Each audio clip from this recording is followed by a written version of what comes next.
Zdravím všetkých. Myslím si, že každý asi zaregistroval portál Design.sk, fungujeme od roku 2008. V priebehu tých 3 rokov sme už 3-krát redizajnovali, aby sme to nejak prispôsobili tým užívateľom. Cieľom toho portálu proste je vytvoriť nejaký priestor, kde môžu všetci sa prezentovať svoje projekty, prezentovať svoje práce, čiže je to niečo, čo v podstate chceme tak robiť, aby to vytvárali ten content tí ľudia a nie my. Čiže prvé 2 roky sme fungovali tak, že nám všetci posielali tie PR správy a všetky tieto veci na e-mail a my sme to tam pridávali.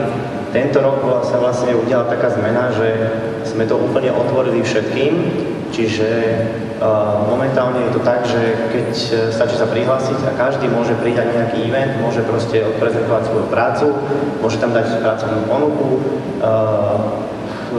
vložiť niečo do kalendára, urobiť fotoreport, čiže už je to iba na tých ľuďoch, aby sa dokázali nejakým spôsobom propagovať a týmto si vytvárali vlastne aj nejaké meno alebo nejakú značku na tom internete, aby fungovali. Čiže tam v rámci prác teraz vznikajú aj nové novinky, že môžu si tam dávať ľudia už aj videá a rôzne, ku jednému produktu si môžu dať ako viaceré obrázky. Čo je ešte taká zmena, vlastne zmenili sme aj ten hlavný frontpage, kde proste je teraz prehľadne vidieť všetko, čo je aktuálne a nové, čo predtým bolo také trošku chaotické.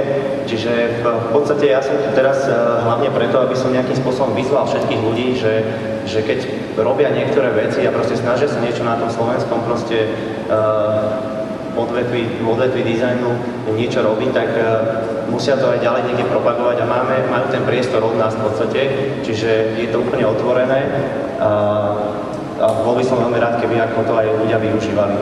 Vznikla platforma, na ktorej to je možné a teraz je to iba na tých ľuďoch, aby to začali využívať. Toľko skrátke. Ďakujem.